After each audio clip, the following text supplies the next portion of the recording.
At 3:17 hours on March 26, 2026, the silence over the Persian Gulf ended. Diplomats in Islamabad had spent days holding together a 15-point ceasefire framework. None of that mattered now. 16 Noor anti-ship cruise missiles left hardened coastal battery positions along the cliffs of Bandar Abbas and Qeshm Island, their solid fuel boosters turning the pre-dawn sky orange. They weren't aimed at a diplomatic delegation. They were aimed at the USS Harry S Truman carrier strike group, 100,000 tons of nuclear-powered steel, 5,400 sailors, 90 aircraft, sitting at the throat of the Strait of Hormuz since Operation Epic Fury began on February 28th. The Iranian government had spent 26 hours publicly rejecting Trump's peace proposal. Foreign Minister IRGC told state television, "We do not plan on any negotiations." But while that statement aired in Tehran, the IRGC's Naval Strike Command had already uploaded target coordinates into the Noor guidance systems. Pakistan, Egypt, and Turkey were begging both sides to hold fire. The IRGC wasn't listening. Inside the Truman's Combat Information Center, the tactical picture turned red at 03:17:42. The AN/SPY-6 radar had already acquired all 16 Noor missiles before the IRGC fire control operator released the launch confirmation switch. The Aegis Baseline 10 combat system began processing intercept solutions automatically, queuing SM-6 Block IA interceptors from the Mk-41 VLS cells of the USS Cole and USS Jason Dunham. 16 inbound threats. The intercept ladder started. There was no stopping it. But the missiles weren't alone. This was the architecture Iran had spent 3 years building and the intelligence community 2 years trying to confirm. The 16 missiles were a distraction, a kinetic noise machine designed to overload the Aegis intercept ladder and drain the escort destroyer's vertical launch cells.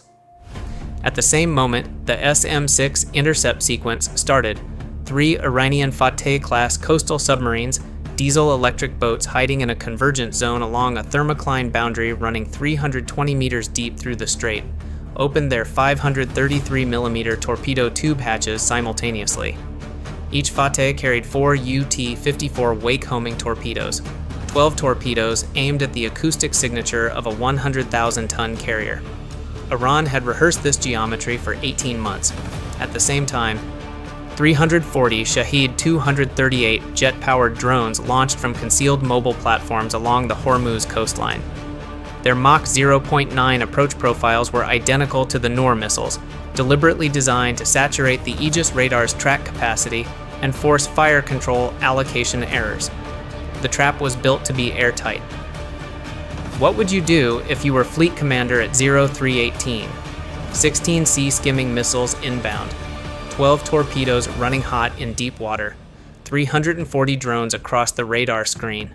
Your missile intercept capacity is already committed. Comment 1 below if you think the US Navy breaks this. The Aegis system didn't blink.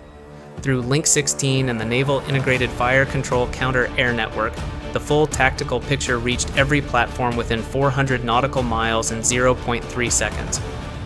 The USS Gerald R. Ford Strike Group, 280 nautical miles northwest, already had it.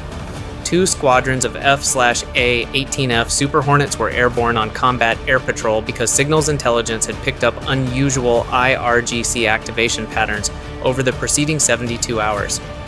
The first SM-6 intercept wave from the Cole and Dunham destroyed 11 of the 16 Noor missiles in the approach corridor. The remaining 5 dropped to 3 meters above the wave tops and activated their terminal seekers as they closed to 18 nautical miles from the Truman. At the same moment, the Virginia-class attack submarine USS Oregon, running silent at 280 meters beneath the Truman Group's axis of advance for 72 hours, received a priority encrypted ELF signal from 5th Fleet Command. Her commanding officer didn't need further authorization. His passive sonar team had already acquired all 3 Fateh submarines using the same convergent zone the Iranian skippers thought was hiding them.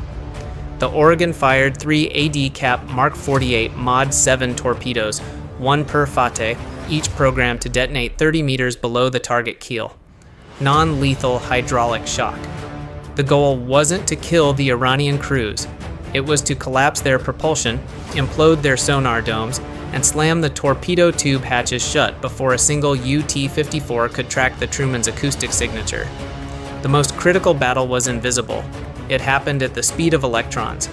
At 3:19, the Truman's electronic warfare suite detected a massive broadband jamming surge across GPS L1 and L2 frequencies, the radar fire control channels, and the Link 16 network. Iran had activated a Russian-origin Krasukha-4 electronic warfare complex, 90 kilometers inland on a hardened mountain installation, built specifically to cut American precision weapons off from their satellite navigation. 4 ESSM missiles fired by the Cole lost their GPS mid-course updates and started drifting off their intercept tracks. 2 Noor missiles were now running unopposed, 11 nautical miles to the Truman's hull, 42 seconds. This is where survival and catastrophe split. Rear Admiral Christine Harwell had held one card back, waiting for exactly this. She broadcast one encrypted command over the secure UHF net. Growler Package Alpha. Execute Iron Dome Override. Suppress Krasukha now. From the Ford's deck, 280 miles away, 2 EA-18G Growler aircraft had been orbiting at 38,000 feet since 300 hours. Their ALQ-249 next-generation jammer pods running. These weren't area jammers, they were precision frequency weapons. The NGJ-MB had been programmed with the exact emission frequency, pulse width, and scan pattern of the Krasukha-4 installation, derived from 2 weeks of SIGINT collection by an RQ-180 stealth drone that had been threading the edge of Iranian radar coverage every night since the war began. The Growlers didn't jam everything. They fired a narrow, high-intensity directed energy beam across 1,800 kilometers of atmosphere, tuned to overload the Krasukha's receiver array with a signal 40 decibels above its own output. In 0.6 seconds, the most advanced Russian ground-based jamming platform in Iran's inventory had its processing cores burned out. Link 16 came back. GPS lock returned. Did the ESSM missiles reacquire their fire control tracks? At 03:21:14, 3 minutes and 32 seconds after the first missile left its launcher, the last 2 Noor missiles were destroyed by the Truman's Mk-15 Phalanx CIWS at 900 meters. The Gatling guns fired 840 rounds of 20mm tungsten core ammunition in 11 seconds. The detonating warhead scattered burning fragments across the flight deck. 16 sailors were injured. 1 FA-18E Super Hornet was destroyed by secondary fragmentation. The Truman's hull was intact. The Oregon's torpedo runs didn't go as planned. The third Fateh, the Iris Qarar, had executed a crash dive the moment its passive sonar picked up the incoming Mark 48 pressure wave. The torpedo's detonation depth had been set for a vessel holding at 120 meters. The Qarar was at 290 meters and still diving when the hydraulic shock reached it. Instead of a clean kill, the blast cracked the pressure hull at the forward torpedo compartment. Seawater began flooding at 18 cubic meters per minute. The captain had 4 minutes. At 03:24, the Qarar blew its ballast tanks and surfaced violently, its sail breaking the water 2.4 nautical miles off the port beam of the USS Cole. The Cole had the surface submarine on the SPY-6 targeting radar, the 5-inch Mark 45 gun already slewed onto the bearing. The Qarar's crew was in the water, 31-degree Persian Gulf water. Iran's silent killer was on the surface in daylight, visible to every satellite passing over the Strait of Hormuz. 280 nautical miles north, a different problem had already started. The IRGC's drone command network had pushed a software update to the 340 Shahed 238 platforms in flight, rerouting 120 of them away from the Truman and toward Al Udeid Air Base in Qatar, the command hub for all U.S. air operations across the CENTCOM theater. This was the real objective, not the carrier. The architecture behind it. The B-21 Raiders striking Iranian nuclear infrastructure operated from Diego Garcia, not Al Udeid.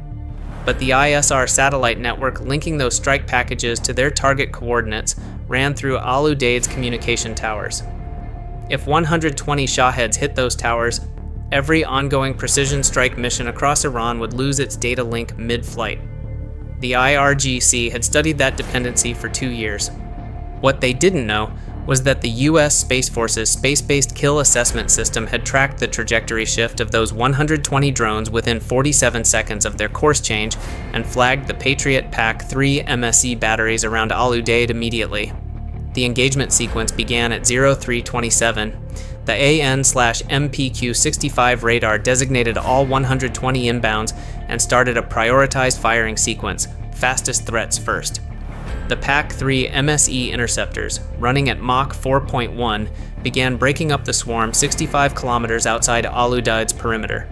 97 of the 120 drones were destroyed before reaching effective range.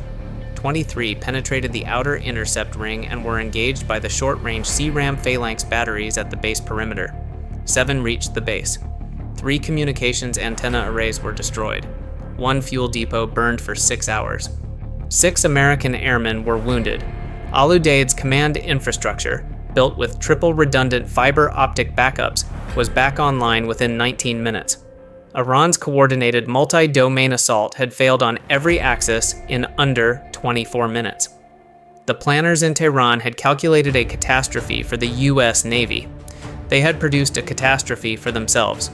The response was already in motion. At 0341, Admiral Harwell ordered the response phase.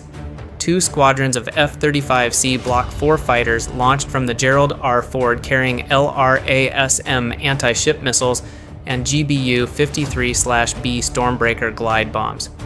Not at the coastal missile batteries, those were gone from the first weeks of epic fury. At the 4 mobile Krasukha-4 vehicles repositioned to 3 different mountain installations overnight. The ISR network had tracked every movement, yet the F-35Cs had the coordinates before they left the deck. The strike lasted 11 minutes. All 4 Krasukha-4 vehicles were destroyed. Iran's electronic warfare coverage over the Strait of Hormuz was gone. Then a different kind of silence settled in. In Islamabad, the peace summit Pakistan had spent 3 days building collapsed when news of the attack arrived. Pakistani mediators called the IRGC's action a profound act of sabotage against diplomatic progress. Iranian civilian officials who had been conducting parallel backroom discussions with American representatives through Omani intermediaries reportedly had no advance knowledge of the IRGC strike. The gap between Iran's civilian presidency and the IRGC's operational command has been a structural problem since the war began. Tonight it was impossible to ignore. In Washington, Trump confirmed the attack had been repelled. They tried, they failed, and they should understand what comes next. The 82nd Airborne units pre-staged in the region went to maximum readiness. On the Truman, sailors were still cleaning fuel residue off the forward flight deck at 5 o'clock when the sun came up over the Gulf. The carrier launched its first strike mission of the new day at 5:12. The strait stayed open. The tankers kept moving. The Iris Qarar was on the seabed at 340 meters. The ceasefire talks aren't dead. They're bleeding. Washington says it's open to negotiations on its own timeline now. The 15-point framework sits unanswered in Tehran. Every hour without a response is another hour of F/A-18S off the Truman's deck. The question isn't whether Iran will accept a deal. It's whether the IRGC will let Iran's civilian leadership live long enough to make that decision. After tonight's failed strike, does exposing Iran's military limits make a ceasefire more likely? Or does it make a ground campaign inevitable? Drop your analysis below. Hit like and subscribe.